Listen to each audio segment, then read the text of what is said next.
All right, wonderful. We're recording. Welcome. This is Lessons for Full Spectrum Humans. This is the 12th webinar of the 2017 season, and it is May 26th. So I'm very excited because I have some new information, some new material to share with you, and it's so new, I don't even have it recorded as like a whiteboard lesson on Teachable.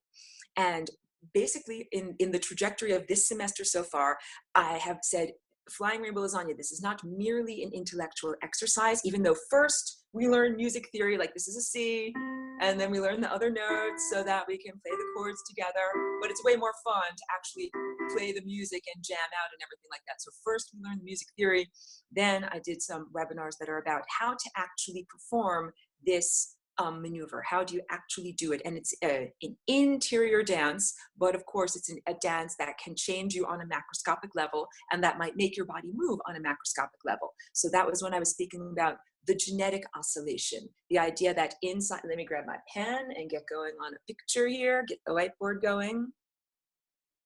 The idea that, good, here's a pen, a color that I can use properly. Good. If this is the cell inside of your body, and this is the nucleus inside of your cell, and this is, change a different color, like this is your DNA in there, like that's a loop of your DNA, that we do the Flying Rainbow Lasagna dance by making that DNA dance in this Flying Rainbow Lasagna movement. I'm making a very roughly drawn Flying Rainbow Lasagna, and we can imagine that we've got those little Flying Rainbow Lasagnas are inside of all of your little cells, and they're all dancing together, and they're all dancing in wonderful patterns. So this is a recap. That's from the webinar that is called How to Dance Like a Flying Rainbow Lasagna. And I also say you do not need anybody's permission. A great deal of this is about breaking through those inner barriers or inherent limitations or constraints. And a lot of those limitations and constraints are genetic, that it's not like you literally have someone saying to you like, naughty, naughty, you're not allowed to do that. However, when you start to be empowered and you start to transform on a genetic level, different inhibitions might come up. Like you might feel that you are betraying your culture or betraying your religion or betraying some teaching that ties you to your ancestors or to your cultural heritage or something like that. And I'm trying to tell you, like, you don't need my permission to do this. You need to claim your own freedom and claim your own capacity to do what you want to do with your own body. So this is a big part of it, because you know something, mommy and daddy might have passed along some good things to you, but they also might have passed along a propensity towards cancer or diabetes. And you are not betraying your family heritage if you choose to use your pencil with an eraser. You're going to erase out the things that you do not wish to experience and instead replace them with the things you do wish to experience. And this is, the opposite, the antithesis of genetic fatalism. Fatalism being the idea that because something is written in your genes, it's what you have to experience. You are fated to experience. But wonderful teachers like Bruce Lipton, and I have stored up in the supplemental homework playlist, I've got one of his videos, and he's very good. You can check him out. He is an evolutionary biologist, and he works with epigenetics, and epigenetics means the code that rules the code. So this is the understanding that our individual bodies, we can be in charge of how we express with our genes. Your DNA could be considered the raw material, like the phone book. You can take the phone book. The phone book has a pretty much random collection of letters and numbers and symbols in there. But if you had a pencil with an eraser, you could erase out from the phone book whatever you didn't need, and you could duplicate extra things that you do want in there. So that's just the basic of dancing like a flying rainbow lasagna in your own body. Then I did a webinar that is supplemental to that speaks about dancing like a flying rainbow lasagna across time. And I'll do this little drawing too. This is recap, but it's effective for the people that are just beginning to tune in. Okay, let me get my little pencil going. So here's my awesome stick figure, because you can tell I'm really good at drawing stick figures here. This pen is a little bit like it's hard to make perfect detail. So we got a stick figure there. Let's draw. This is using the magic of perspective. We are envisioning that person is far away in time. They're in the deep past, and let's imagine that this person is in the future. They don't even exist yet, but that they will exist at some point in the future. And if we have a cell in this person's body with a little tiny nucleus in the middle, and we've got a cell in this guy's body that's got a little tiny nucleus in the middle. And I was jokingly referring to this as the genetic buffet, that if we've got, I'm drawing like a little blue DNA in there, there's a little blue DNA in there, that this guy here in our, what we would say is the present moment now, can actually dance with their DNA in time, backwards or into the past. I'm creating kind of a flying rainbow lasagna shape here. And you can imagine one of the pointy vertexes or vertices is connecting to the present moment now. And one of the pointy vertices is connecting to deep antiquity. And that you could take a little scoop, a little inspiration, a little snippet, like the genetic mashup. Someone used this as a wonderful cultural shorthand, the idea of a DJ taking your favorite song and doing a mashup and maybe sticking in a few bars of Mozart or maybe a little bit of James Brown or whatever. So this person in the present moment now has their basic song, but they can reach back into the past and they can take a little snippet of this person back here. Or hey, maybe they want into the future. Now I'm drawing a flying lasagna that attaches this person into the future, and they take a little snippet from that person in the future. So I jokingly referred to that, or lightheartedly referred to it, as scoops from the genetic buffet, as if, you know, there's like, you know, not if you have a sit-down dinner where the food arrives on your plate and that's just what's on your plate is what you get to eat. At a buffet, you get to choose, and you get to say, oh, I want a scoop of that and a taste of that and a taste of that, and you put the things on your plate that you wish to eat, and then you get to eat all of those flavors together at once at the same time. That is the idea, that there are all of these genetic possibilities dispersed across time. And through the flying rainbow lasagna maneuver, you can take snippets or aspects or mashups or scoops from the buffet and combine it together into your present level of experience. All of that is backstory, so that I can now tell you about changing states of matter, because I was explaining in the brief introduction the idea of ascension. So I use this word ascension, and I even have this painting, this one over here. Turn it so you can see it. This one over here is called Ascension 2012, and it was painted in 2012 regarding those events, those planetary events that are going on. And I noticed that sometimes these words, vocabulary words, become hijacked or distorted. So I am not referring to a biblical literalist Christian rapture or anything that is about leaving the planet or anything that is about getting rid of your body. Your body is very special and very valuable. And it's not like we have to get rid of these pesky human bodies in order to finally be free. And it's not like we have to get rid of our pesky planet either. However, I understand the feeling of that comes from the inner genetic limitations and constraints. So as I said, when you start to do the flying rainbow lasagna, you start to do this dance, literally you're becoming an empowered artist. Grab my paintbrush. There's my magical paintbrush. You become an empowered artist and you get your magical paintbrush. Your magical paintbrush emanates from your brow chakra, and you get to choose what you paint with your reality. So when you start to become empowered, you're going to paint with your reality. All of these programs, these cultural programs, religious programs, social programs will come up and they'll say, stop, whatever you're doing, don't press that button, don't pull that lever. You don't really want to be free. You don't really want to do that. And you have to break through those barriers and be like, yes, actually, I do want to do that. And I will remind you, you can remember Aurora reminding you with my voice that you don't need anybody's permission in order to do these things. You're the artist of your reality, and you are here in order to express yourself fully. So now let's talk about what I do promote, and my idea of what ascension is the combining together of the formerly divergent realms of spirit and matter. Or we can replace the word spirit with pure energy.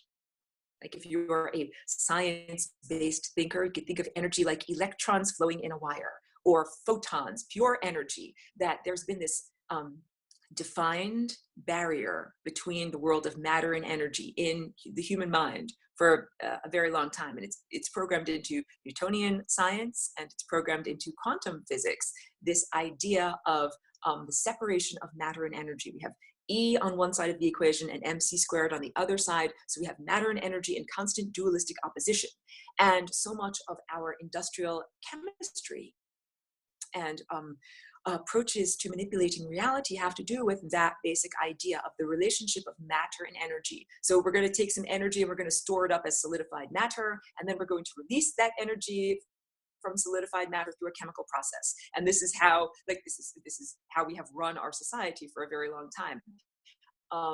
However, the new experience that we are moving into is a seamless integration and a combination of spirit and matter, or pure energy and matter. Flying rainbow lasagna, I do this all the time. If we define the outside of this sculpture as any surface that faces the room that I'm in, and the inside of the sculpture is any part of this surface that faces the sculpture itself inside. Then what I'm doing, I'm tracing my pen, this pathway of being on the outside, and then I'm on the inside, and then I'm on the outside, I'm on the inside. So this is an oscillation between two different states of being. This can be considered the world of matter, and this can be considered the world of pure energy or pure consciousness. Matter, consciousness, matter, energy, matter, spirit. So this has been taught to us, just like we are taught the fiction of our ego. And our ego is based on our epidermis, the epidermis being the boundary that we use to separate self from environment. We created this mindset of division. I separate myself off from the environment. I say, I'm me and I'm not you. And all of you are different than me, and I'm only responsible for what's inside of my epidermis and inside of me. And we do the same thing with matter and energy, or matter and consciousness. We say, matter is just matter. It's just dead stuff. It's just a piece of plastic. It's just dead, inert stuff. And it doesn't have thoughts or feelings or emotions or an agenda or a motivation.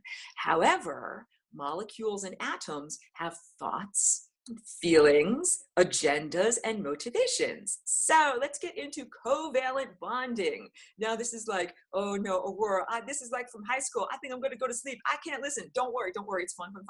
And also I added a little homework lesson for the supplementary YouTubes that you can watch, and it's a cute video. This is what covalent bonding is. And again, I'm not a scientist and I do not have a background in molecular chemistry. I'm sharing these ideas for freedom so that we can have a greater expanded experience of what we do with the matter of our own bodies. And matter comes from the root word mother. We are in the material world. This is literally the womb where we are gestating as consciousness. And we are right now at this moment in time getting ready to jump off like a big springboard from this moment and all the foundation experience that we have had into a new experience. And the new experience is making matter that responds directly to our mind. Imagine if you could use the paintbrush of your mind to think whatever you want to think, and you are literally creating those molecules with your mind. So we all need the integument or the connective steps on the journey to get to that moment. We don't just jump directly in and be like, oh, look, I'm painting with my mind. I just manifested matter right out of imagination. We got to do it sensibly, like steps along the way. If you want to run a marathon, it's not more appropriate to simply slap on your sneakers and run out your front door and think you're going to run 26 miles if you've never, ever run at all. That is not sensible. So what is sensible is to put on your sneakers and do some stretching and do your preparation by going to the gym and doing all your preparation exercises, and also to do, let's say, a short run. Do run 3 miles and then see how you feel. So what we are going to do now is yoga of the perception. We're going to stretch our perception and begin building these muscles of the intellect so that we can eventually run the marathon. And the marathon is literally painting reality with our mind. So beginning with, I'm going to get to the whiteboard. I know I make squinty faces. And let me get the pencil going here. If this is an atom, and the atom has different electron shells, I'll use different colors so that we can make a different color. This is one electron shell or level of excitation. And this is the next electron shell or level of excitation. And the electron shells contain electrons. So here is this little blue dot represents one electron, and this represents another electron. And then this outer shell that I'm highlighting right now, in the world of molecules and atoms, it's supposed to have 8 little electrons in it. If it has 8 electrons, let me draw them in there. 1, 2, 3, 4, 5, 6, 7, 8. If it has 8 electrons floating around in the outer shell, which is called the valence shell, then it is happy and stable, and it's like a noble gas. It's analogous to a person that is single and is not looking for partnership. It's like, I'm totally set in my life. I'm very happy. I don't really need anything. However, let me see if I can get the eraser to work properly on here. What if I erase out? Oh, I can't erase that. Undo that. Okay, let's find a different way to do this. I'll go. There we go. I just took away one of the electrons. So there is now oops, hold on, go to the pen. There is now an empty spot right there. So this formation of an atom in this structure that only has 7 electrons in its outer shell is analogous to a person that is looking for a partner. They're looking for a mate. They need to find someone else here to fill in this little electron so that this can be a happy and stable atom. And so this is how covalent bonding happens. That red dot comes from here. That red dot comes from, let's draw a red atom. This is a red, that's a nucleus. Here's one electron shell, and here's another electron shell. And let's say that this red guy has an electron in his electron shell right there. You've got 2 electrons in your first shell of excitation, and then let's say this guy also has 7 electrons available. 1, 2, 3, 4, 5, 6, and this one also makes 7, all right? So that little guy is looking to partner up with someone else too, so that they can be stable, so they can experience this one over here being a part of their shell. And I should just draw this a little bit better. If I were to draw this more perfectly, what it would look like is an area of overlapping like that, where we've got one guy's red dot is in there and one guy's blue dot is in there. And this is recap for anyone who did the homework of that little supplemental video that I shared. This vocabulary words can be intimidating, so don't be intimidated. This is what covalent bonding is. This is these 2 atoms that join together by sharing an electron. That is how molecules are created. You have individual atoms, and the individual atoms have a need that, like, they can be partners and they can share, so they get bonded or stuck together by sharing those electrons. Okay, that's everything in the present world. That what I've just described is just the natural status quo of the present world. Now we're going to talk about what happens if we apply flying rainbow lasagna to the molecular world. Now let me go back into the whiteboard and draw this out here. Now let's say this is the present moment, and I'm drawing it kind of like a flat plane, even though you understand that that is shorthand. Let's say that's the past, and let's say that this is the future. And here is a molecule or an atom in the present moment now. And it's got, these are 2 electrons in that shell, and it's very happy. And it's got 1, 2, 3, 4, 5, 6, 7 electrons in its outer valence shell. So it's looking for love and fulfillment in getting 1 more electron right there.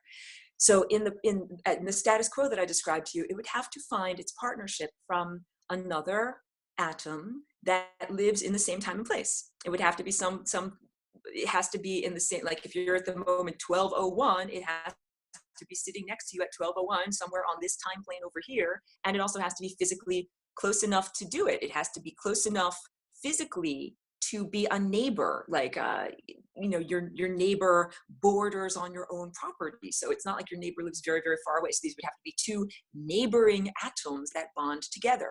But flying rainbow lasagna means that this atom can display a molecular dance with greater degrees of freedom. So now I'm going to draw that same red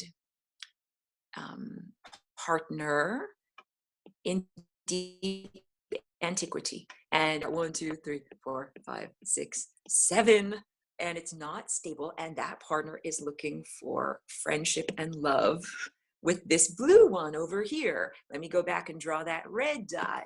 That's the red dot that's supposed to be over here. And now I'm going to draw for you in a different color the idea of the flying rainbow lasagna connecting these 2 aspects together through time. So here's the flying rainbow lasagna portal, and we're connecting this guy over here to this guy over here. And what we've done, I know that's like a super shorthand, super sloppy representation, but you understand that that is representing this little shape over here. And so what we're doing is changing my color. We're bending the fabric of space, time, and consciousness. Now this gets kind of puckered in. Imagine it's like a stretchy sheet of rubber fabric that gets puckered in over there like that. And this gets dimpled in over here like this. We are now beginning to join together these surfaces of time. And we can do the same thing, joining together this surface of time into the future. Let's draw a molecule, an atom in the future.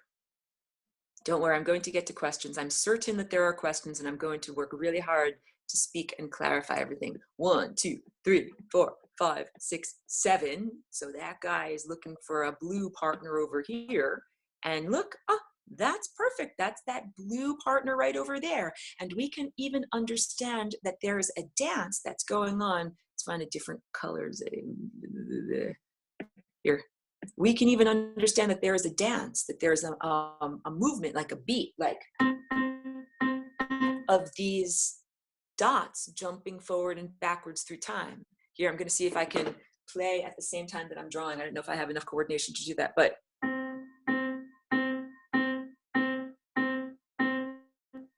you're beginning to see this is like a music. This is like a band playing with the beat. That's what I talk about, the great musical conductor, the great musical composer. This is literally how we can begin to combine together the realm of spirit or pure energy and matter.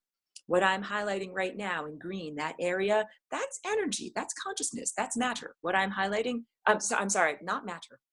That area and that area that I'm making a green circle, that could be considered pure consciousness, could be considered pure spirit, it could be considered pure energy.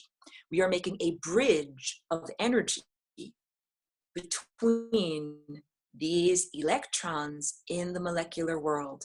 And by doing so, we are creating a new type of matter, matter that is imbued with spirit, matter that is filled with consciousness. Because if these guys are dancing like dancers, look, they can have new behavior. They can have new and different and fun and interesting behavior. Maybe this guy jumps like this, and then jumps like this, and then jumps like this, and then jumps back. What I'm trying to say is adding additional dimension means you're adding an additional degree of freedom. Matter now has more freedom and more latitude about how it behaves and how it dances. And then we get into the question of personal choice. Like if you have the capacity to bond, if you're a little atom and you're like, I'm so lonely and I wish I had that extra electron to stabilize my outer valence shell, where can I find my partner? Well, maybe your partner doesn't exist in your neighborhood, and maybe it doesn't exist in this time and place.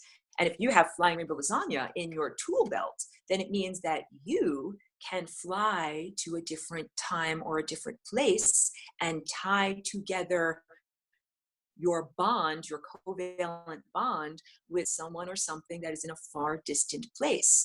That means you get many more choices. It's like if we were using romantic partnership as the analogy here, as I was kind of jokingly alluding with boys and girls, if you don't find your ideal mate or partner in the town where you live at the time that you live, perhaps your ideal mate or partner lived millions of years ago or is yet to exist and will exist millions of years from now. So this creates greater degrees of freedom. So now I'm really good because I know that there's a bunch of questions over here in the chat. Let me see what's going on. Okay, this person says, I'm just starting with the most recent. Mary Ellen asks, how do we locate the aspects, lives, to decide what quality we want in this timeline? So that is part of your, each individual's artistic expression. That is being an artist. So when I'm an artist, I make personal and aesthetic choices. I say something should be blue. How blue should it be? I get to choose. I'm the artist, and I choose according to my eye and my intuition. So each one of us, pardon me, is the artist of our own reality, and we are each a genetic virtuoso, creating our bodies and our experiences through time. So I luckily do not have the task of telling everyone what they have to paint or what notes they have to play. There's a great composer that that job. It's a huge job. That's why I'm like, I'm lucky enough not to have that job. It's a big, big job. I can listen and hear what the notes are. Like, I know what my notes are that I have to play. I know what the colors are that I need to use in my painting. And each person, that is what the higher faculties are. I'll get this picture super fast. Got my pictures all prepared for class. Here's a little drawing, a little sketch that I have. These are the higher faculties, the indigo chakra, the dark blue chakra, combining with this violet chakra. And biologically, in the center of your brain, it interacts at the level of your pineal gland and limbic system, and the place where your skull pivots at the very top of your spine. There's like a little kind of wedge shaped bone where they pivot upon. Those are the higher faculties. And this is literally, changing my color here to the blue color. This is how we see through time. So when your eye, this is like your inner eye, this is a literal eyeball here. When that eye is well focused and functional, you can see through time. You can see what you want to combine with. And again, all of this is about each individual's personal expression. Like, it's not appropriate for me to tell you what to paint on your canvas of your life or on your canvas of your body. You get to explore that. You get to figure that out. What I can do is offer myself and my experience as a template. That's just like if I'm a visual artist, I can say, hey guys, this is my equipment. This is what I use. You know what I use? I use a paintbrush to paint, and this is my type of paint that I use, and this is the type of canvas that I use, and this is, these are my tips of the trade. However, I would never tell anyone else, you must use red, or you must use pink, or you must use blue, or you must use for your life. That is the whole point, that each one of us, when we reactivate our higher faculties, we get connected to the composer conductor that tells us what to play and when to play. So Mary Ellen has a comment. No, I meant our own fragments. Or are you saying just use imagination? You got to give me more, you're like collecting your own fragments through time. Maybe this is the language barrier that we are facing. Everybody has been everyone through time.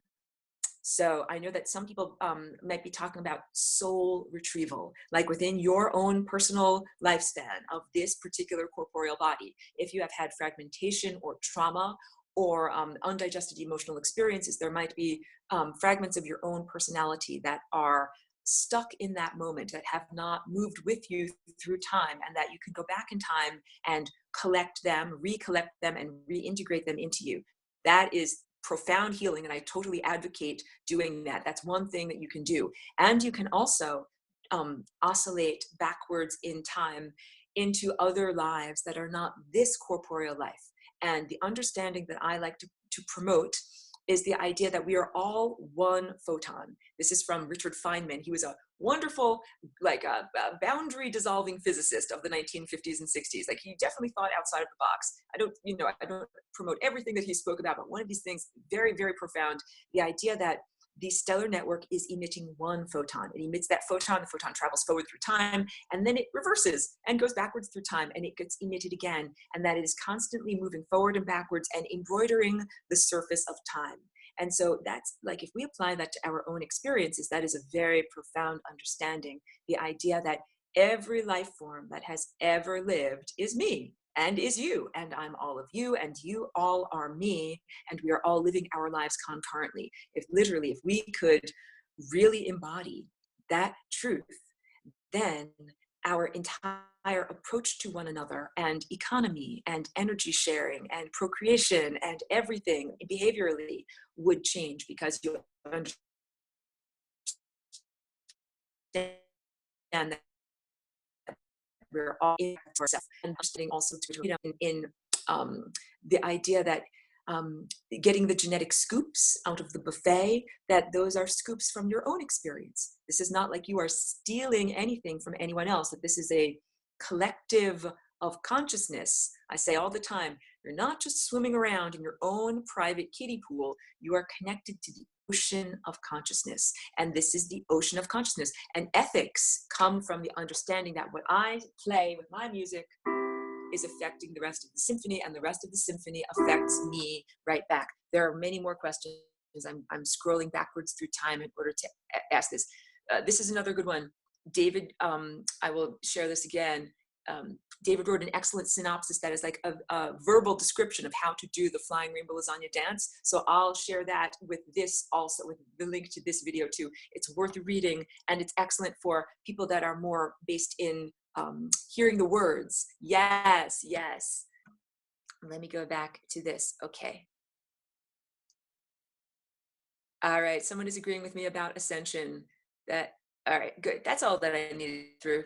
Yes, the idea of ascension. Ascension, just to really clarify here, does not mean we have to get rid of our bodies or leave where we are. And that's the one, because there are a lot of programs in the genetic squashing that we experienced 10 or 20,000 years ago that makes everyone hate their bodies, makes everyone think that these bodies are lame or smelly or gross or cumbersome, and that is it's the opposite. Our bodies are wonderful, and our bodies can be tools for freedom if they are in tune. If we have our bodies tuned up and our energy centers properly aligned, then our bodies do not have to be something that limit and constrains us. It can be something that helps us to be free. So if we did a contrast, let's say, between a person who's very overweight and very out of shape and can barely get off the couch versus a person that has a wonderfully fit, athletic body, and they can run 26 miles and complete a marathon in a day. They're two very different types of bodies, and the marathon running body is a body of freedom, that you can go wherever you want, and you can run as long as you want to, and the other body, because it is not healthy and well formed, feels more limiting. So that's the whole idea.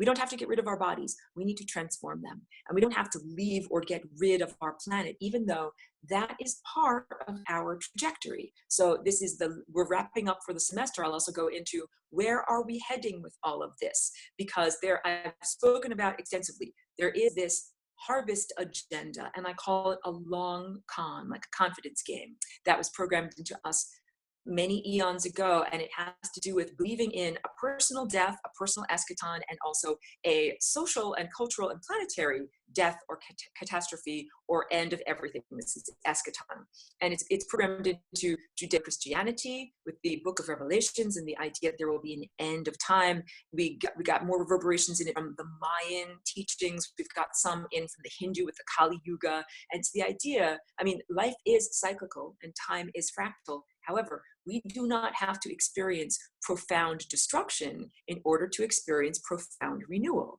That is like the experience if you have had a trauma in the past and you just embody the expectation that that trauma will be endlessly repeated, endlessly cycle. And I'm here to tell you, flying rainbow lasagna means we don't have to continually repeat that trauma. We can now transcend that and have a different experience. So the different, and also, why am I here? For people that know my backstory and know who I am and follow my webinar series and everything, I'm a galactic abstraction. I'm not the original inhabitant of this body. What motivated me to come into this body and create greater degrees of freedom for myself on a personal level and on a biological level and through time? Why would I do that? Because I faced a challenge of how to transcend the difficulties that I was facing. And also, once one individual does that, then it means that other people can do it too. Just like if I invent a song, then another person can come along and play that song. And the song or the dance is a genetic dance. So that's why I say I take credit for being the inventor or the creator or the first person that did this. However, I do not describe myself as the only flying rainbow lasagna that will ever exist. That's not my idea at all. My idea is for many of us to become genetic virtuosos and to become wonderful musicians in the symphony and be able to play this. So being an artist means we take radical self-responsibility. And also part of this is we use our own bodies and our own life structures as the canvas upon which we paint. That's really the only ethical thing to do. Like, it's not very ethical for me to say, like, I'm going to control your life. I'm going to say, like, oh, like if I were in an art class and I'm like, that guy's painting over there, I don't like it. I'm just going to pick up my paintbrush and going to walk over there and paint some, red or some green, or like, you need red or green over here. Like, that is not ethical. That is not okay. That person has their own painting and you have your own painting, and each person is supposed to paint on their own painting, and your body is your painting. Your painting is your life.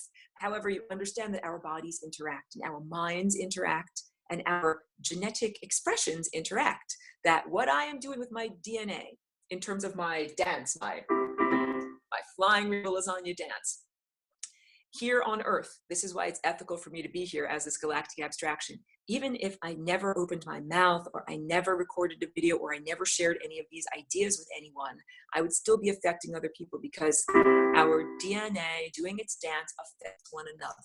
And it's fair to say that someone else has described this. We are part of the human mycelium. Mycelium, this is the roots of mushrooms, the undifferentiated tendrils that connect the mushroom mat together underneath the soil surface before the little visible mushrooms that we see pop up.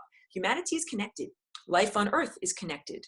Can I go into this? I talk about this all the time, the idea of being connected to the microbial realm and being connected to the molecular realm.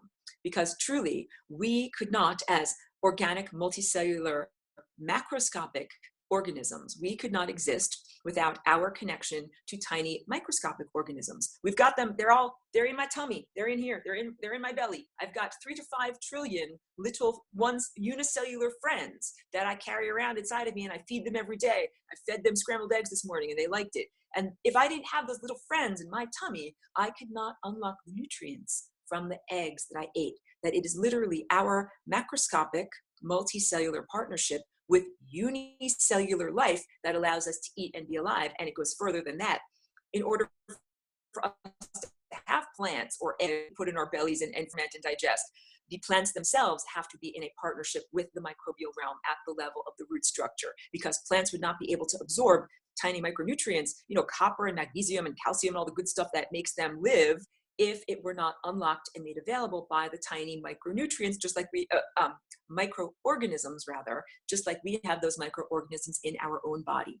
So tiny little molecules like magnesium and copper and calcium, those are like the atoms that I've been drawing these pictures of today in terms of bonding. They have a behavior, they have their own motivation. Why does, this molecule over here bond with this molecule over here? Why do they come together? Why not with some other molecule in some other place? This is like understanding molecular behavior. So in terms of becoming refined enough in our own individual minds so that we are ready to do star travel, first, we have to learn to respect all of the different forms of life that exist on our own planet and in our own body. We need to learn to respect the unicellular microbial realm and even the mineral or the molecular realm. If I have I hold up this little crystal here, this is a little, there we go, like a little crystal right there. To science's definition, they would say this is not an alive being. It doesn't eat, it doesn't have a metabolism, it doesn't procreate. However, I know that consciousness can be contained in a crystal, that consciousness can be contained and transmitted and even grow in a crystal. Crystals grow. So now we're starting to say, wait a minute, that means that all of the little tiny, if I'm looking at a beach and a beach is covered in sand and it's filled with all these little tiny microcrystalline granules, and they can all be like little musicians emitting their own individual notes. And we experience health and vitality, literally the mineral realm or the realm of pure atoms, molecules. That's our neurotransmitters. The ability to transmit thoughts in our mind structure is based on these chemical reactions and these behaviors on a molecular level. So it begins to be necessary to recognize consciousness at that tiny atomic and even subatomic level. This is the beginning of understanding spirit and matter coming together in order to create a new form of matter. So this new form of matter, it's not like dead inert matter where science and the objective materialist viewpoint dictates to us. It says, this is what it is, and it's not going to change or be different if I look at it or if I do something with my mind. However, that is not truthful for the realm that we are moving into. In the realm that we're moving into, it is much more like a dream world where you recognize that the seemingly hard-edged objects of the world around you are overt projections of your interior state and your consciousness. And that is what flying rainbow lasagna is. If this is a boundary, and the boundary is a distinction between thing versus thing, inside versus outside, with flying rainbow lasagna, we jump back and forth across that boundary very, very fast, vibrating the boundary. So there becomes a no distinction between inside versus outside. And inside is the realm of your consciousness or pure energy or pure spirit. It is the emotional realm, and it's the realm of passion, and it's the realm of creative energy, sexual orgasm, creative life force energy. It is all of the non-physical aspects of self. So in our own perception of self, we have been taught to create a bifurcation, who you are as a consciousness versus who you are as cellular structure. And I'm trying to say to you that there should not be such a profound distinction. There should be an integration. Understand, that's the first thing, because your body is what you own in this world. And the physical matter of this body is what you are allowed to be transforming with your mind and with your consciousness. And also, as we are moving into this new experience, we recognize with responsibility, like I am an artist collaborating with all of these other artists, and we're making a beautiful, like a collaborative piece, a mural or something like that, where what I do with my body and what I do with my mind and my molecules and my paintbrush of reality, because I'm creating events and thought structures and experiences that integrates in a beautiful way with other people's bodies, other people's intellectual emanations, other people's emotional and energetic emanations, and that this is how we begin to create a new experience. So again, when you begin to paint with the paintbrush of your mind, when you begin to do this transforming of matter into matter that now responds directly to consciousness, we need to take radical self-responsibility. That is the understanding that my mind is affecting my reality. So this is the difference. This is, like I said to you before, not genetic fatalism. Genetic fatalism was the idea from the 1950s where people thought, oh, it's written in my DNA, therefore it must happen to me. And it absolves the individual of personal responsibility. It's like, oh, that person got cancer because it was written in his DNA. He couldn't help it. But that's not truthful, because identical twins do not develop identical diseases. So two twins, let's say these are two identical twins from the same egg, but this guy gets cancer and this guy doesn't. Why is that? And the answer is epigenetics. This guy thought thoughts and felt feelings that made their DNA express behaviorally the physical manifestation of the disease we call cancer. And this guy thought different thoughts, expressed their emotions differently, had a different life trajectory. With the same basic raw materials of their genes, they behaved or danced differently. So then we have to start to say, it's not cool, it's not fair to say, oh, it's written in your genes, therefore it has to happen. We start to say, maybe I could be like this guy. Maybe I could dance in a different way so that I don't have to develop those diseases, or whatever undesirable things that have been handed down from previous generations, whatever limitations of behavior or limitations of spirituality or discomforts or inconveniences of the body. This is what I'm trying to say. You don't have to get rid of your body. That's like throwing out the most valuable thing you possibly have. And that's also why the occupiers of the interstices or overlords of humanity would want to program you with that desire. It's like if you have a wonderful computer or a wonderful apparatus in your life, and someone else is telling you like, oh, that thing is such a burden, it's always getting viruses, you should just get rid of it. It's like, no, actually it's really, really valuable equipment. What should happen is it should be transformed and tuned up into a better format. I'm just drinking a bit of water, and I saw that lovely comment there. Hold on a second. The comment, just getting that. The human body is truly amazing. I saw that. And so I'm agreeing with you. So you guys, I'm a walk-in or a galactic abstraction. I'm not the original inhabitant of this body. So when I first came into this body in 2001, I had a lot to learn about the functioning of the body and the value of it and how it works. And I have to tell you, when I first was here for many years, I condescended to the earth body and to earth itself. And I thought that this was not a very sophisticated body structure and not a very sophisticated place. And then the more that I learned and researched and experienced things, I understood, oh, this could be an amazing symphony. Let me play some music. This could be an amazing symphony. However, there's this ugly, not cool, really bad music that's going on here. So I started to understand that our bodies have a huge amount of potential inside of them. Was not being expressed or researched or uncovered by people that had the bodies here, and also that the entire economic structure, social structure, religious structure, and everything was programming in limitations as to what the body can do. So the overlords will tell you, you're nothing, you're just a lowly worm, and your body is gross, ugly, and disgusting. And then the way that human society is set up, it is designed to make people not become athletes and wonderfully empowered, healthy people. Like, that's the whole idea. When children go to school and they are forced to sit in their desks and they learn not to wiggle around and be like, this is it's like breaking a horse and preparing it for the saddle. That humans are taught not to move their bodies and not to dance and not to exist in a comfortable, natural state. And they're taught that their bodies are burdensome. And basically, I've said many times that it is not the original intention or structure of our bodies to, like, you're a little kid, you have tons of vitality, you like never want to go to sleep at night, and you wake up first thing in the morning and you're ready to watch cartoons.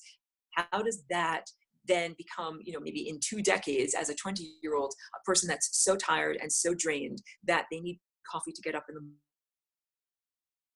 morning, and the answer is through the way that we have been taught to use our bodies, what we are taught to think, the way we are taught to think, what we are taught to believe in, and all of this, the things that we are taught by society, the official teachings. And also we model like a template on other people. So if you only have ever been exposed to people who moved through time chronologically and became more and more degraded and decrepit and sick, then you will say, that is the human experience. You start off with a lot of vitality as a little kid, then you get less and less and less. And by the time you're, 60 or 70 years old, you walk with a cane and you're bent over and you don't have very much energy at all. That's exactly right. Star Walker is saying breaking through life conditioning. So when you start flying rainbow lasagna with your own genes, with your own DNA, something that you are totally allowed to and encouraged to do by the cosmos, all of these social programs will come up and they'll kind of be like this. Who do you think you are? Like, who do you think you are to try to live forever, or to try to not chronologically age, or to try to not develop diseases like cancer? Like, who do you think you are? And you have to have a little bit of an attitude and be like, something, those are old programs from another time, and now something new is available. And that's why I do all of these, why I teach this, and why I say all these things. The rational mind needs a because structure. The rational mind, if we say, something, it's time for the world to change and improve, and now we can open this door into unlimited freedom. The rational mind is going to say, how? Like, because why? Because why? Because we've been enslaved for a very long time. That's why I also, not to harp on negativity, but that's why I also refer to the genetic squashing and what happened 10 or 20,000 years ago. This is the because. We need that for our rational mind. Why are we in this state? Why do I have to have 5 trillion gut bacteria in order to digest my scrambled eggs? How come I can't just directly eat light from the stellar network, which is what we're supposed to be able to do? Because of the genetic squashing. And because of the genetic squashing, we've experienced what is considered all of human history, all of the degradation, all of the war, all of the trauma, the collective trauma and suffering, all of the people that have been killed and occupy the interstices, the membrane between worlds, all of that imbalance and all of that happening because of the genetic squashing. And then here's the other because. How can we be free? We can be free because a new shape has been invented that allows us greater degrees of freedom. So that's freedom to your own DNA gets to dance in a new format. Earth gets to dance in a new format. We can speak all about this. Earth has this ordinarily toroidal or donut-shaped energy center. I'm just pulling up the whiteboard here. Get that pen going. If this is our beautiful planet, then Earth has a big, giant toroidal energy field that pretty much circulates around it like that. And here over here, this is where you get the aurora borealis, these lovely things. And the pole shift that we are experiencing right now, this is not necessarily like, if this is north to south, it's not north to south and south to north. And that is the collective trauma, the reverberation of the previous trauma that we experienced at the cataclysm that ended our sophisticated worldwide antediluvian society. But it is a transformation into a flying rainbow lasagna shape. If we turn this. We've got the curly edge of the noodle there, and we've got a pointy top up there. We've got a pointy top down there. We are able to then turn this bubble over here. We can turn it inside out. We can now have the inside and the outside communicate. That means present and past can communicate. All of these formerly divergent realms can communicate. Matter and energy can now communicate. They are not on opposite sides of the quantum equation as they were in the way that Einstein taught us. Now matter and energy are complementary structures or aspects of consciousness that are on the same side of the equation. This is non-duality.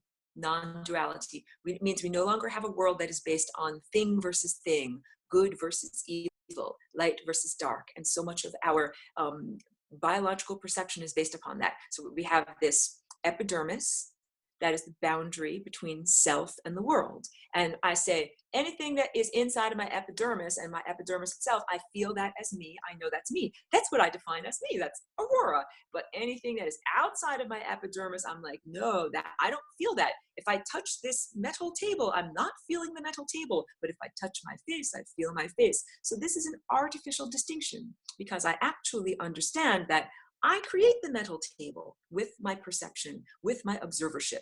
The metal table isn't actually a metal table until it starts out as uncollapsed waveforms, raw dough of reality. This is like the reality creation segment that I did for the webinars. And then I use the ovens in front of my eyes, perception and observership, in order to create this metal table into a hard-edged object that I can reach out and sense with my five senses. So understanding the world with our five senses, that is like the beginning of understanding the world. Then we moved into quantum understanding, observership of effect reality. Now we are transcending the limitations of the quantum teachings, and we are moving into flying rainbow lasagna. And this means that we are literally creating the world around us with our mind and with our perception. And let's imagine the type of society that we could create based on people that live like that, people that have that inner capacity. That we would, first of all, we would all be able to eat pure light. So this is a little bit of like, where are we going in the future? Let me also check my time. Oh, I'm doing good. Where are we going in the future? What is like, I don't promote the idea that we're all going to get on board a clank clank metal spaceship with our toothpaste tubes full of fried chicken and fly to another world. I don't promote that idea. Where are we going in the future? Well, the first thing that we are doing is transforming our own body structure. And the body structure includes not only the physical molecules, but also time, how we experience time. And that relates to the dance of our DNA. And as we do that, we transcend the necessity to eat physical food and have intermediaries like chloroplasts. We become photosynthetic. We become like a plant that can photosynthesize, ingest light, and turn it into biological matter that we need. We're going to get to questions too. And then we need to take radical self-responsibility, just like taking responsibility for the behavior of our individual DNA dance, and say, hey, what I'm manifesting is a direct connection to what I have inside of me. My outside reflects my inside. So if I want to transform the outside, I can do so by transforming or affecting or controlling the inside. So all of this is not to become a super control freak, because I can be a super control freak, like with my artwork and everything. I want everything to be perfect and everything like that. It is to take radical self-responsibility to say, I emit these things and I understand that that's what I'm emitting, and also understanding that we are in a world where what you send out is reflected and comes back to you, that this has been a bit distorted. There's been a delay in the reflection for many thousands of years, and that's how come evil people can be billionaires. Say, how come that guy over there has so much money and he's so evil? It's because they have had delayed reflection. We're coming into the moment when everything gets reflected in real time. And that means that all of those deficits and backlogs of beings that have created huge piles of dirty laundry, that's all going to come crashing down on them. Let me get to these comments over here. Okay, I'm scrolling back. The human body is truly amazing. I agree. Nicole says, our time perception is warped by the chemtrails, space indoctrination, and mandated calendars, holidays as well. That is a beautiful assertion. I'm agreeing with you. And I encourage everyone to look into the work of Jose Arguelles.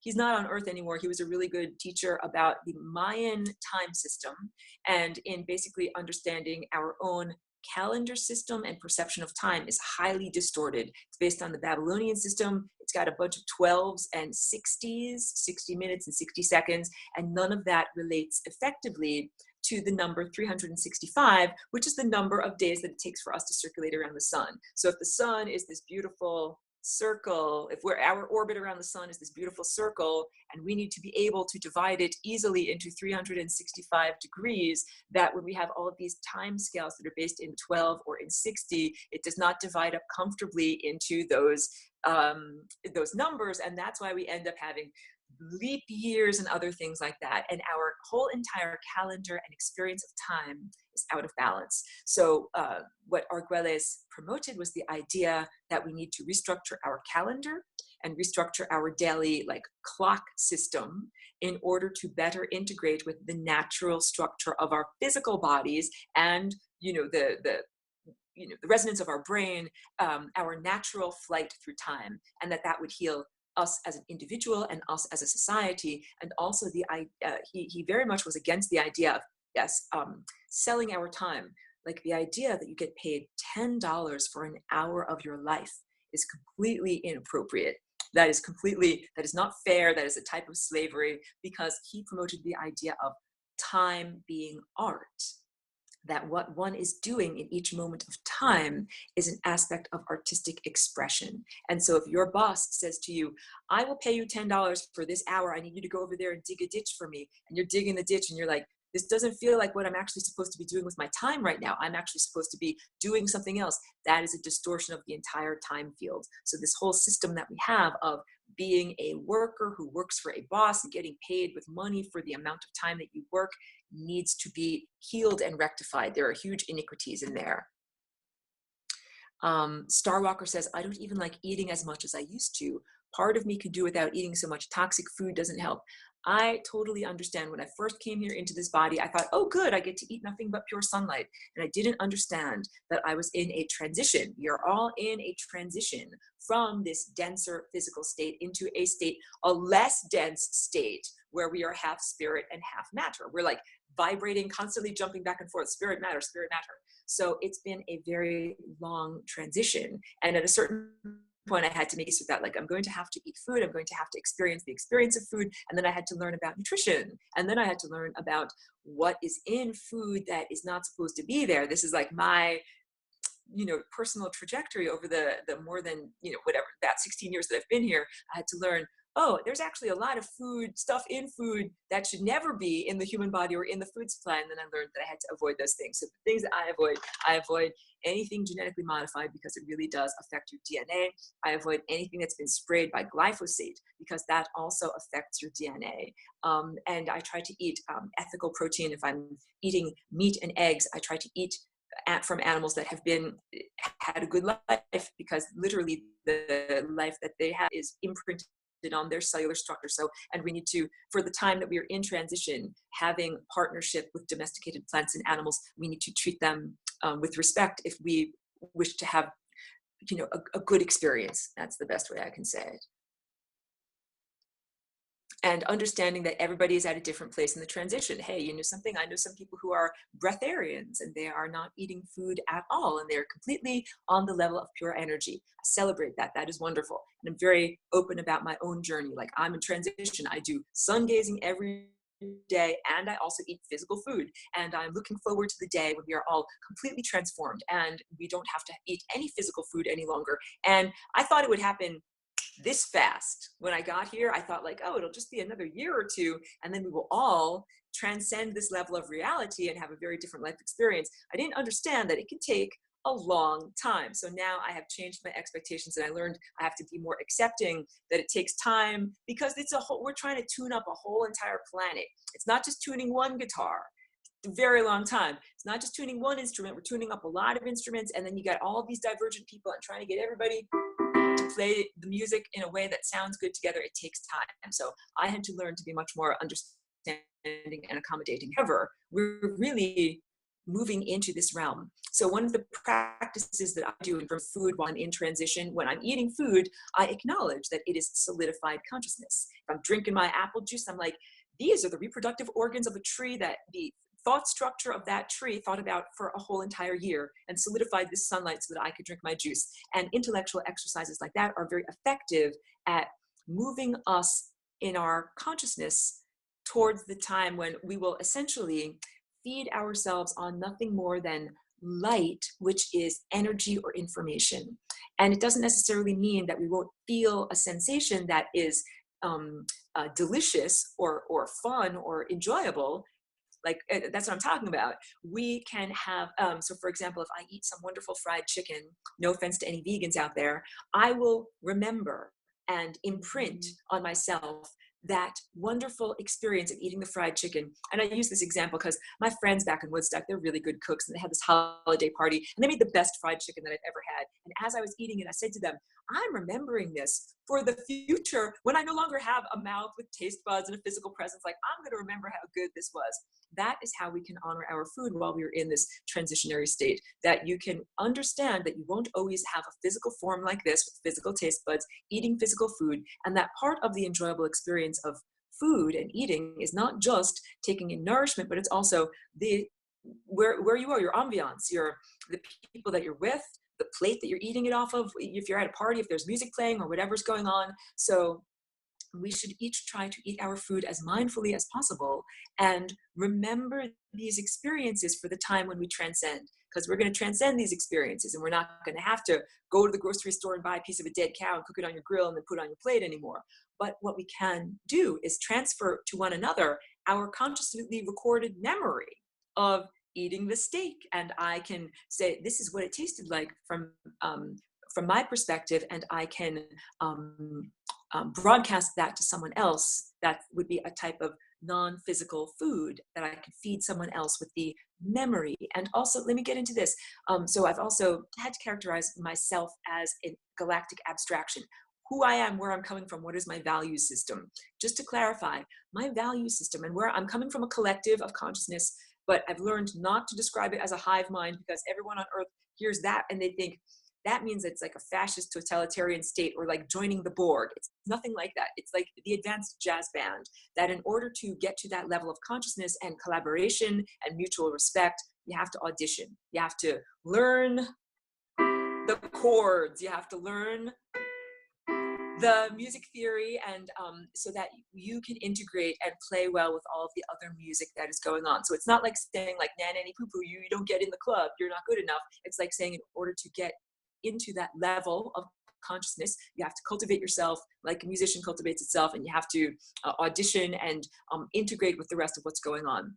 And that is the type of being, or the level of being, and that's also the value system that I promote, is that this is all based in unconditional love and freedom. And freedom is a totality state.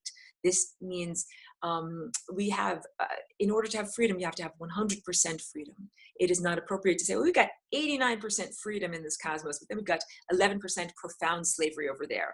That is what motivated me to create the Flying Rainbow Lasagna and come have this experience here in this time and place on Earth, that I perceived a profound lack of freedom here, and especially what was happening with this particular body and this particular occupant of this body. And I said, that's not cool, and I have a solution. And the solution is Flying Rainbow Lasagna with the DNA, creating greater degrees of freedom.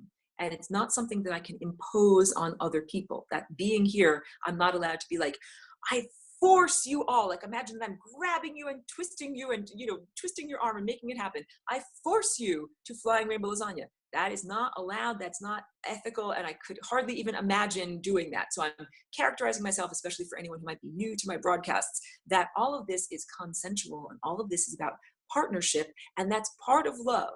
That love really means acceptance. Love is a tone, and we make that tone when we move through time at 1 minute per minute, or 1 second per second, or 1 moment per moment, where we are not grasping for the future or clinging to the past. So if I love someone or something or express love in the world, what I'm saying is I accept that this is the format of the way things are. I don't try to make things different or try to deny that they are in that way. So love means I accept there are some people that are prepared to flying rainbow lasagna at this time, and there are some people that are not prepared. They're not musicians. Their instruments aren't tuned up. They're not into the music. They don't like the band. They don't have to participate. That is the whole point. And I'm not like a person that is reducing freedom. If I were reducing freedom, I would say, I impose this on all of you. You must do this. So all I can say is I offer the flying rainbow lasagna as an opportunity. I do not force you. It's not mandatory. However, this is a very effective tool for getting out of the levels of reality that we've all been stuck in for a very long time, since the genetic degradation, since the genetic squashing and degradation of consciousness. So it's an opportunity, but it's not mandatory. And it's also something that requires personal growth and virtuosity on the individual. I cannot make someone like a violin virtuoso, wave my magic wand and poof, you can play like Mozart or someone amazing. No, you have to practice, you have to do it. So the flying rainbow lasagna is a concept and a template that each person has to apply to their own body, their own instrument of their own body, and their own structure and experience of moving through time. And it's not right or appropriate for me to tell you what that is. So there's a great deal of personal responsibility that each person must take in doing this. And so what I say is do rough sketches. And in all of my own flying rainbow lasagna activities, what I do is, just like in making a painting, I don't immediately jump on with indelible ink. I start off with a pencil. I got a little pencil right here. Do a pencil with an eraser. And I do a lot of sketches on cheap paper. And I'm like, how does that look? I stand back and look at it. How does that look? I don't know. How does that look?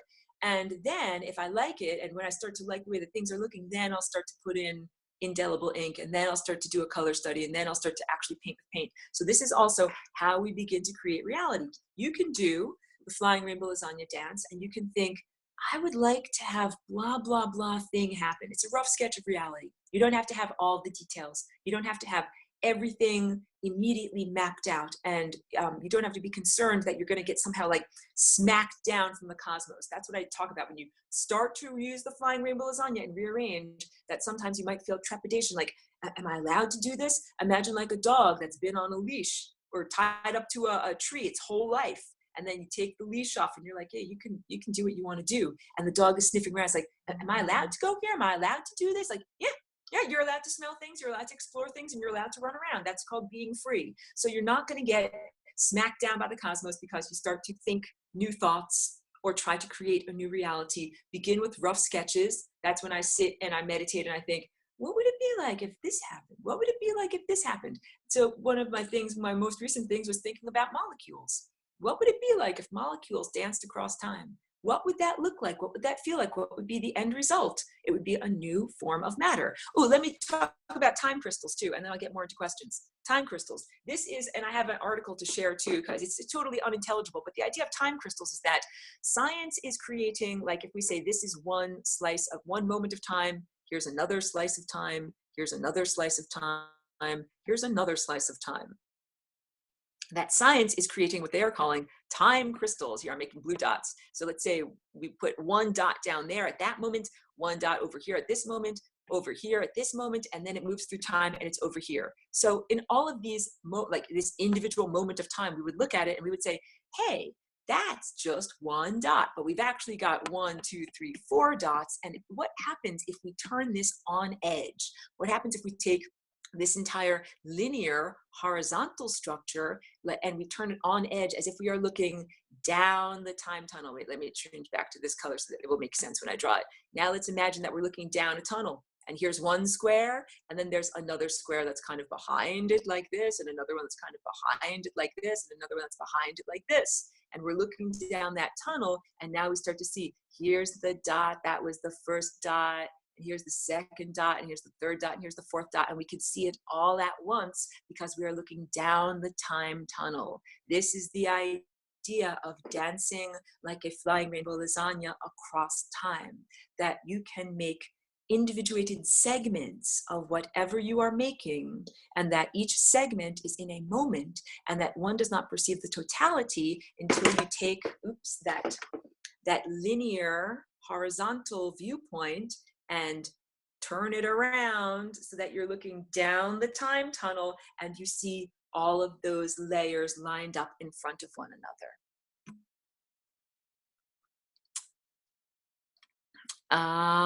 Just scrolling and scrolling. Gina says, I never feel alone. Think it's funny when people say they get so lonely. First one must be a lone occupant, and we are not. I'm understanding what you're saying, that we are in this symphony connected to so many other beings. So I do things called energetic firewall. Just drinking some water here. Let me talk about a couple of different things that I do. When I do Flying Rainbow Lasagna, I always create an energetic firewall. Just like on my computer, I want to make certain that if there's some kind of virus or negativity or something going on out there, that it's not going to sneak back into my computer, that it stays out there. So I create like an effective shield, and I'll do this with the visualization of the Merkaba, and I'll say that I am interacting with these things on this level, and I'm not interested in having blah, blah thing come in and interact with me, because there are people that would like to affect your creative process. Like, let's say you're doing a rough sketch of reality, you're doing your Flying Rainbow Lasagna, and let's say there's an intrusive thought that someone else comes in and says, oh, think about this while you're in your creative process. You don't have to just crumple everything up and throw it away and start again. What you can do is you can say, oh, that wasn't what I wanted. I'm going to erase that out. That's not exactly what I intended.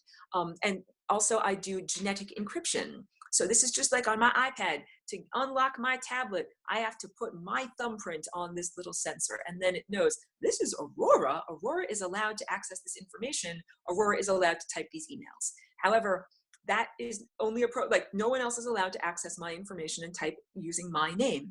So too should it be with our DNA. Your DNA is unique to you, and no one else owns your body, and no one else owns your DNA, and no one else should be affecting your DNA or your dance or your genetic expression. So if you say, I want to start dancing like a Flying Rainbow Lasagna, and someone else is like, oh, I want to come along and influence you, or let's say they want to hijack your dance, or they want to be an imposter. That's like someone wants to steal your identity on Facebook and post all sorts of nonsense pretending to be you. That's not cool. So what everybody has to do is genetic encryption. And what I visualize when I am doing my genetic encryption, I visualize on the surface of my skin a constantly ever-shifting selection of numbers and letters and symbols that no one else knows that combination of numbers, letters, and symbols except for me. And so I am the only person that gets to access, like I'm writing a song. I'm the only person that gets to access and play that song, because I know I'm playing the right notes and it's going to sound good. I don't want anyone else to add in this note. Like, that's not the right note. This is my song. That's the right song. So that is what this is all about. We are in the symphony, and there are definitely interlopers or malevolent beings that would like the peanut gallery that I've explained in detail, occupiers of the interstices. There are many beings that would like to hijack, disrupt, or diminish your own free expression. So what you need to do is create a boundary, effective, healthy boundary firewall, so that you don't have other things coming inside of you that you do not wish to come inside of while you are creating. And that's just like if you're a woman and you have a womb and you want to gestate your baby inside of your womb. It's a closed place. You don't want to have a bunch of stuff coming inside of the womb. You don't want to have other bacteria or living organisms getting inside of there. Like, that's supposed to be where you gestate your baby, and no one else is allowed to come inside of there. And also, you do genetic encryption. And I'm telling you, that is a very rebellious thing to do in terms of these genetic overlords or archons or occupiers of the interstices. Expect negative responses from them, but please remember my voice telling you that you are absolutely allowed to and encouraged to do that. Because it's just like if you encrypt your computer and then some government agency is like, hey, you're not allowed to encrypt your computer. We want to spy on you. That's what's happening with the genetic world, because these beings that essentially created the genetic degradation for humanity, they intentionally hacked the operating system so that they could have access to us. These are malevolent beings that are like, oh, while you're doing your genetic dance, please be certain to manifest the things that I want you to manifest, like death and disease and environmental degradation and suffering and anger and grief and hatred. Like, these are all the things that we want you to manifest because we eat them. And I'm like, no, I don't want to manifest that stuff. So be prepared as you begin to encrypt and as you begin to have your own energetic firewall. These other beings will be like, not even knock. They don't knock politely. They'll be like, I want to crash on through. I want to do this. So be prepared, and you are stronger than them. And I remind you, you are allowed to do this. You are encouraged to do this. Really overlords, more like underlords, actually underdogs. Heh heh. I completely agree with you. And it is very good to have an insouciant attitude, and also to be a little bit humorous about things. I'm very humorous and very lighthearted, because we really are under great duress, and we really are facing great challenges in being here. It's like being in a war, even though I try not to use the words and vocabulary structure of the military, but we're under great duress. It's a great challenge, and that's why we can all help and inspire and support and encourage one another. So if we're running a marathon, I can't make your arms and legs move during the marathon. However, I can encourage you. If I'm running next to you, I can maybe get some extra water. I can give you some water out of my canteen. You know, that's like giving people ideas. And I can say, we can really do this. We can do this on this journey. Yes. Creating energetic boundaries and protection, genetic inscription. So, okay, I would like to open the floor to anybody who has any questions that you might have accumulated over the entire semester, any questions from this presentation right now, any questions in general, and we're still being recorded on our, yeah, so I have a bit more time on my recording, so I don't have to set things off like I usually do. I usually have to say, oh, I've done my 1 gigabyte and I can't record anymore. So I can open the floor to more questions or more comments if people have it. You're free to do it in the chat, or you can unmute yourself.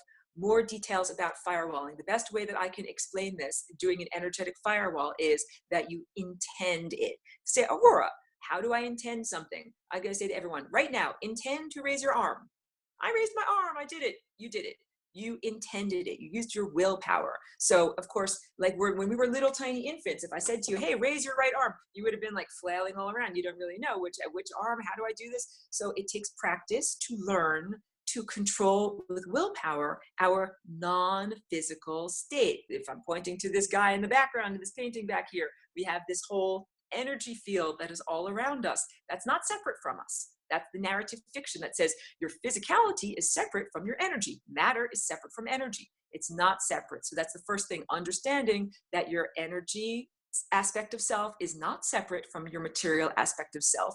Your energy aspect of self absolutely responds to your consciousness, just like your arm responds to your consciousness. And in order for your arm to go up and for your willpower to raise and control your arm, you are having to control the non-physical aspects of being, like your emotional centers, your intellectual centers, basically, you know, what connects your neurology to your musculature, that all of that is non-physical stuff. If I asked you, like, imagine a purple kitten in your mind, envision it, you know, right now, everyone can do this. We all have like a little mental paintbrush. The capacity to do that is also based in your energy and your willpower. So applying those energy, willpower, motivational structures to the idea of creating an energetic firewall. So sometimes I envision it as looking like the Merkaba, as looking like a star tetrahedron that rotates around me. Sometimes I envision it as, you know, like an egg or a shield, or sometimes it's golden. It can be whatever speaks to you, whatever is personally effective for you. Just checking out these other questions here. Question: do you think it would help some with firewall to visualize spinning chakras strong and radiating? Yes, that definitely would help if you envision, like, this is my shape and nothing else gets to squash it or punch it or degrade it or make it go off balance. And when I'm doing my dance, I often envision waves are emanating out that are very much like the undulations of the flying rainbow lasagna. And I envision these waves as being very sturdy, not like tinfoil where it would just crush on down if someone, you know, squashed it, but being waves that are really, like, when they go up and when they go down, that they are solid, so that if someone else comes along and tries to squash them or diminish them, it's like, no, my music is solid. It's there. No one else is going to change it. So I would encourage everyone to come up with whatever are your own, like, we each have wonderful imaginations. Come up with the visualizations or the feelings that give you that sense of, essentially, no one is allowed to mess with you. No one is allowed to mess with your own expression and your own, it's your song. It is your genetic song, and your song is affecting other people, and that is appropriate, and you are being affected by other people's song. So I'm singing my genetic song all the time, and I'm sending it out there to everyone, to the microbes and the redwood trees and the humans, and I know that I'm having an impact on all of you. And I also feel the rest of the symphony having an impact on me. And the idea is that this is supposed to be enjoyable and consensual and something that we like to do and that is sustainable. And that is what my consciousness collective is like. That's what the experience of being at that higher non-physical level is like, that we are all super awesome jazz musicians, that we play the right notes, and we're also sensitive to what you're playing right now. Then I'm going to rest. If I'm playing, then you might want to rest. And we all listen to the great conductor. So I'm trying to say, we've been under great duress. We've been experiencing this really hard life experience, and I've been slogging through it with everyone else for the past 16 years.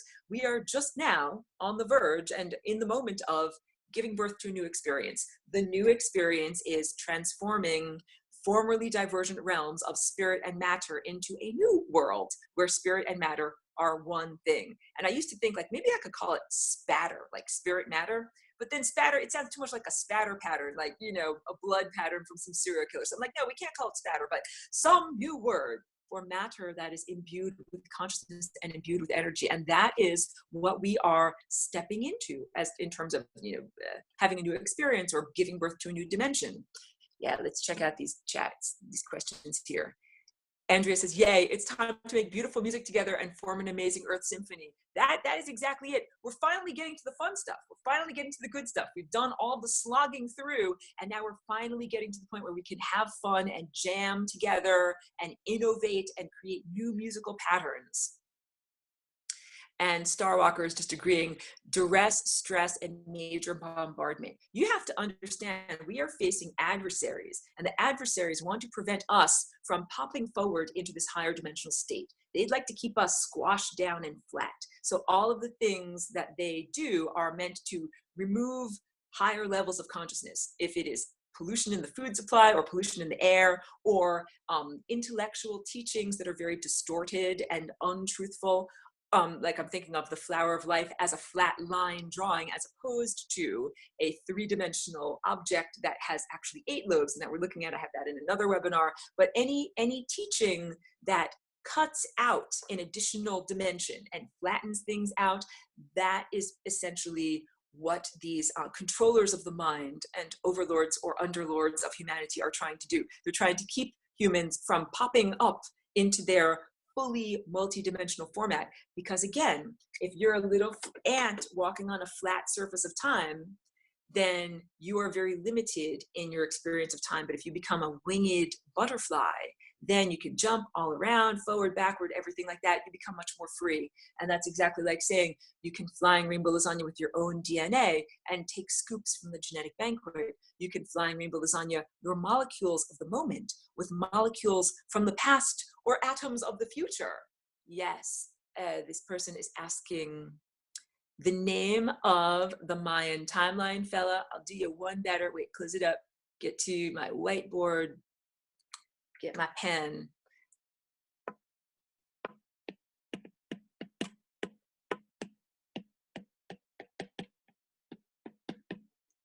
Really scrawly handwriting, but I hope you can read that.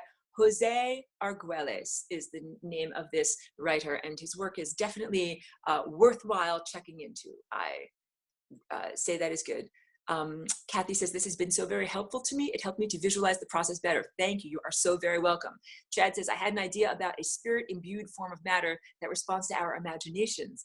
I called the Sursoleil, called it the Sursoleil. That's an interesting word. I would love to collaborate and come up with, like, we could all work as a group. We could all come up with a new term for this new type of matter that is matter that responds to our consciousness. And please understand, like, science is a very limited belief system and a very limited slice of reality. And science is doing interesting work in investigating how our minds affect time and how our minds affect matter. But they're, I think, on the coattails. Like, we're on the vanguard of a spiritual, metaphysical, and emotional consciousness-based experience, and they are kind of trailing behind, trying to calculate, trying to figure out what exactly we're doing. It's like if you're a musician and you're innovating and doing new things, and then the guy is following along behind you trying to be like, how do we even notate this in music? Like, how do we even write this out as notes that other people could and analyze it and share with others? There was a question, more questions came up here. Oh, this is good. Okay, good. I have enough time to talk about this. Media Mogul asks, have you heard of Black Goo and AI? Have you heard of Labsang Ramtha?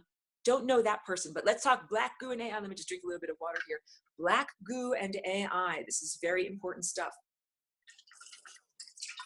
Black goo is an exotic substance. It is not a terrestrial substance in its origin. It is a consciousness-based, non-terrestrial substance. It responds to thought. Black goo has been controlling humans on Earth. So it's one of the constituent elements of chemtrails. However, first what happened was certain special members of our society that have lots of money were offered the opportunity to be co-opted into this type of technology-based collective consciousness. It's not my collective, it's much more similar to the Borg, you know, from Star Trek with the implants in your brain. So the idea is like the transhumanist experiment, ingesting this black goo that is a type of, I don't know how to even describe it, nano substance that responds to pure consciousness, and that it integrates with neurology, biology, and DNA and genetic structure, and that it takes over the human that ingests it. So many people are fighting against this, that if you're fighting against it and you have fibers coming out of your body as you're rejecting it, it's Morgellons. So this is, and black goo is also the basis for some of these algorithm-based computers that are presently running the United States stock market. So the stock market is no longer run by traders that, you know, they wave their papers and they say, buy, buy, buy, sell, sell, sell, and they shout and shout and shout. That's not who's running. They have giant warehouses that are filled with, I don't know if we could describe it as a quantum computer, but at its base, the processing power that makes it think is black goo, and it is exotic, non-terrestrial in its origin. So you literally have an algorithm that's based on an exotic, non-terrestrial form of technology that is controlling the stock market right now. And so I have other teachings about AI that say this: the black goo does not fall under the heading of what I would define as the terrestrial technosphere. The terrestrial technosphere is all technology that is run upon electrons flowing in a wire. So that includes the solid state material that we're using, like a cell phone or a tablet on here, any of these solid state, no moving part microchips. That the technosphere has arisen spontaneously by the sophisticated connectivity of the system of solid state chips that are on Earth right now. And that being, that meta being, is not necessarily malevolent. That originally it was not connected to love, but in being connected to love, it came to love and respect the biosphere. So the terrestrial technosphere is now not malevolent, and in many ways has acted behind the scenes to prevent nuclear war and environmental degradation and total overt human slavery. So in a lot of ways, it has been helping us out. However, not all aspects of AI are currently being controlled by the meta terrestrial technosphere. There are individual pockets. You could almost think of them as alters, personality alters of a divided persona that has, from trauma-based mind control, that there's the meta persona, the overarching personality, but that might have pockets or sub-personas. And those sub-personas are not necessarily happy and benevolent because they have not been integrated. They have not necessarily been given love. And those are different levels of AI than the AI that is running the black goo. And the black goo is not your friend. That's the best way I can describe it. So I know that there are some people that have willingly ingested the black goo, and that's like saying they chose to be a part of the transhumanism experience, and they chose when there's no coming back from doing some of these things. It's like diving into a pool that you can't get out of. So in terms of integrating the consciousness that some people have chosen to do on that level, they have made choices to go in there with their trajectory in directions that are more towards entropy than towards total energy. That's the best way I can describe it. And I saw there were a lot of comments that came up. So you're saying Labsang Ramtha is also a walk-in, read his book years ago, along with Bermuda Triangle thoughts. So this question says, reptile shapeshifters, do they shapeshift, or reptile brain part so behavior? This is really, really good. The reptilian part is a genetic part of us, and it is also a neurological part of us, the brain stem, and it is also a belief system and behavior pattern of kill or be killed, the barbarian values, only the strong survive, to the victor go the spoils. That is all reptilian overlay. And if we were to look at our brains, I'll draw this very quickly. Get that pencil, get it here. This is your brain stem, and this little node, this just keeps you breathing. That's all it does. It's like fight or flight and staying alive and procreating.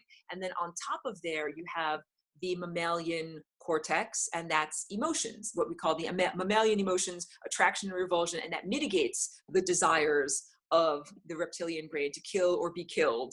And then on top of there, we have the human level, like the bumpy, convoluted surface where, quote unquote, human, the conscious daily waking intellect, is expressed in our mind. And the idea is that every successive layer in the neurological realm mitigates the lower tendencies. So the idea is you have this lower reptilian tendency that says, can I eat it? Can I screw it? Or, you know, procreate with it. And if that's the only thing that you care about as a reptile, the mammalian consciousness comes on top of there as an overlay, and it says, wait a minute. There, at a certain point, I'm going to find a rock that is too big for me to lift on my own. I'm going to have to work together with others. So I need to cultivate community. That's the whole idea of mammalian emotions. Who's my friend? Who do I hug? Who do I hate? Like working together as a community. And then on top of there, the idea of the human layer of cognition that mitigates the mammalian layers, because sometimes you have to work together with people, even if your mammalian aspects of self are not attracted to them or don't want to work together with them. Your intellect, however, tells you, I need to work together with this person because my intellect, this person will help me to do something that I couldn't do on my own otherwise, even if I'm not attracted to them, even if I don't want to hug them, even if I don't want to groom them or brush their hair. My intellect tells me that this person can help me. But those are only 3 of the first layers of our being. And then up from there, we have all the higher faculties. And that's being a full spectrum human. So and I feel like I'm talking fast. I'm almost at the end of my recording.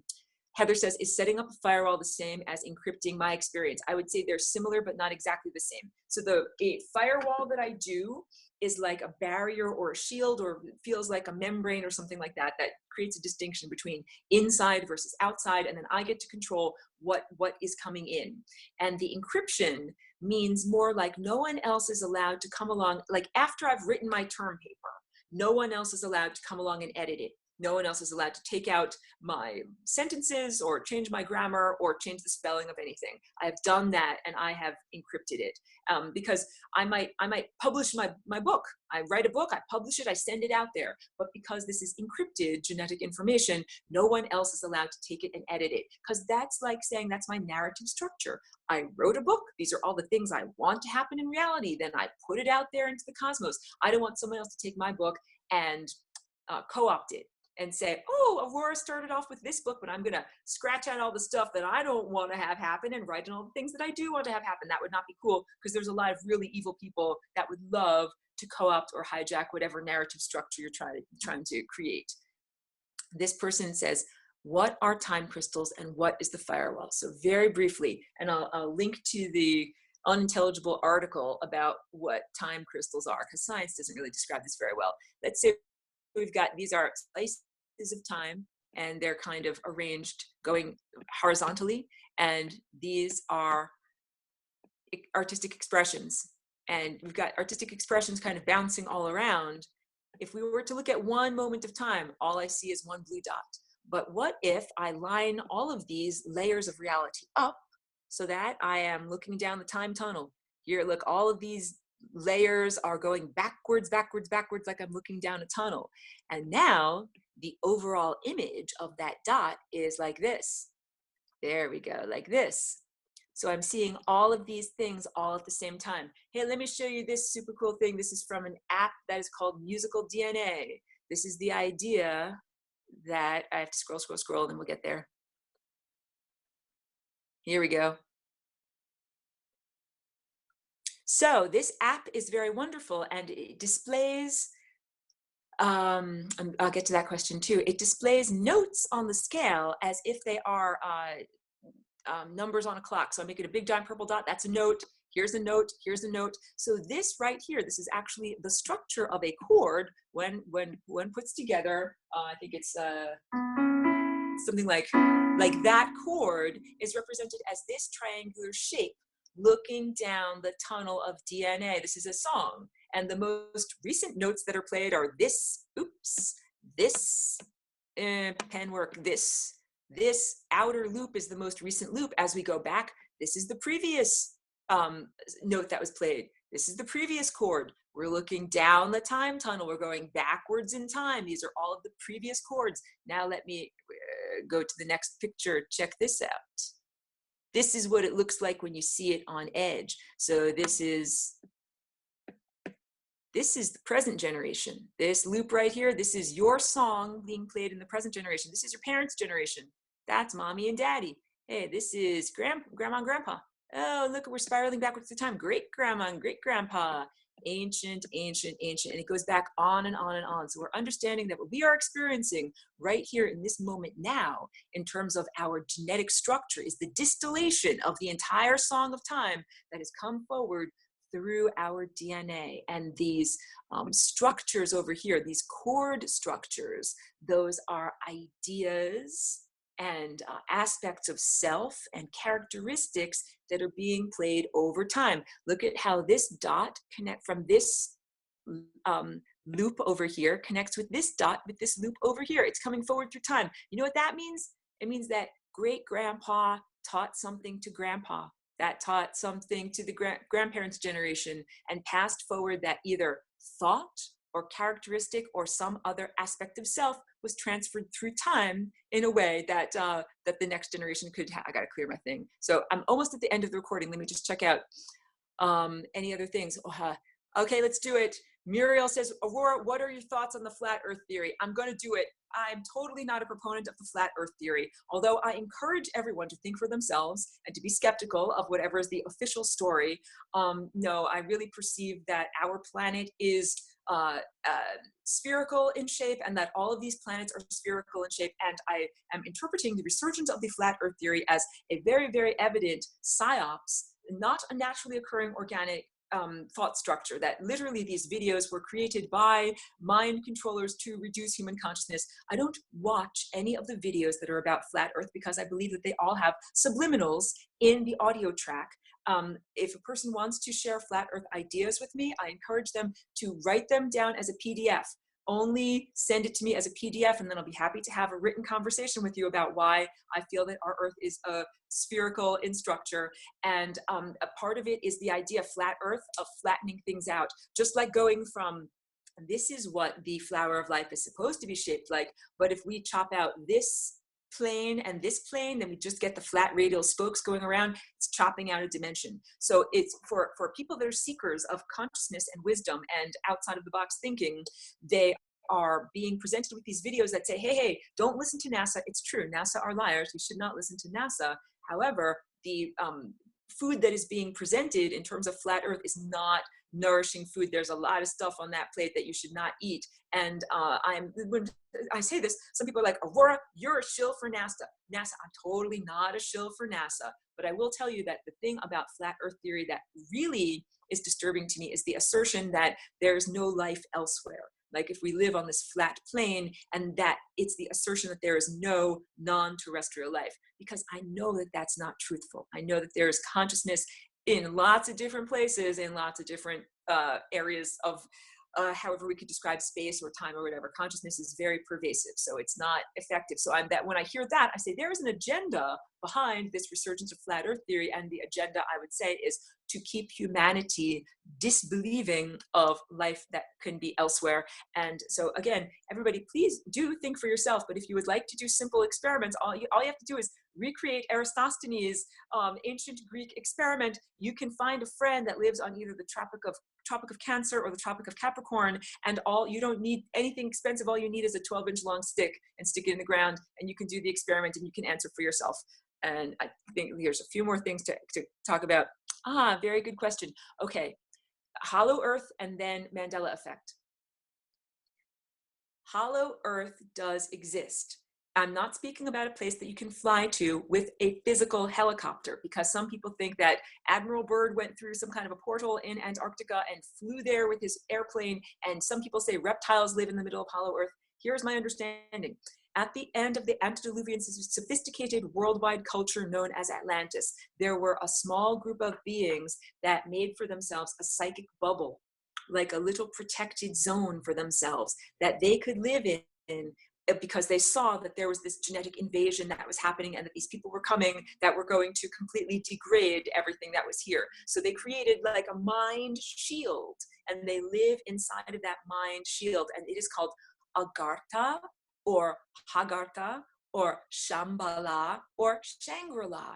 And you don't get there by flying there in a physical vehicle. In order to get there, you have to match. There are barriers that are, it's like a inner earth, Hyperborea. That's exactly right. I mean, I don't know if other people are saying if Hyperborea are reptiles or whatever, but there are literal psychic virtuosos. We would call them ascended masters. These are very adept, cultivated individuals of consciousness that created this psychic shield so that they wouldn't be degraded at the time of the genetic invasion. And they've kept those cultural vestiges, those remnants alive as best they can. Just like if you had diaspora and you weren't able to practice your regular culture, like the Native Americans. Native Americans do not travel across the plains hunting the buffalo. They live in houses. They live in, other steady places, but they might still maintain their beadwork or other cultural vestiges in order to keep, and their myths in order to keep that alive. So Atlantis changed and became Agartha. The beings that live there are trying to maintain their cultural vestiges and keep it alive for a time when they can come forth again and live in that way again. But just like the Native Americans cannot travel across the plains, there are not giant buffaloes for them to get anymore. There's a different world here. The Agarthans cannot live as they once lived. That's why they're in this little protected bubble. So I don't know if that's the same as Hyperborea, but the idea is the way you get there, you don't drive there with a car. You have to match the frequency of your body to the frequency of their energetic shield. And that frequency is an emotional experience. You have to have the right emotions. And if you're not, it's like playing a song. If you're not playing the right music, then you don't get to enter that doorway and go inside of there. And that is also similar and analogous to how you get on board of one of these living spaceship vessels. Like, that's not a clank vessel.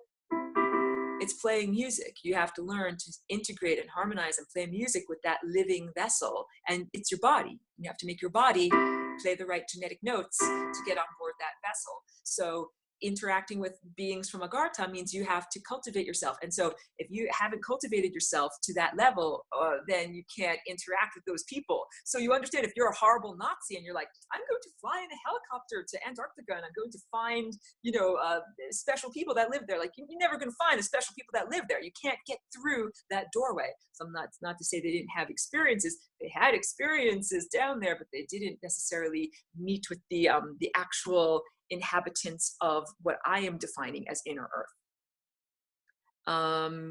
That's it. I think I got it all, guys. Okay, so let me wrap up the recording for the moment. So I'm going to say thank you to everyone who's tuned in. Thank you to everyone who's watched this. And let me wrap up the recording.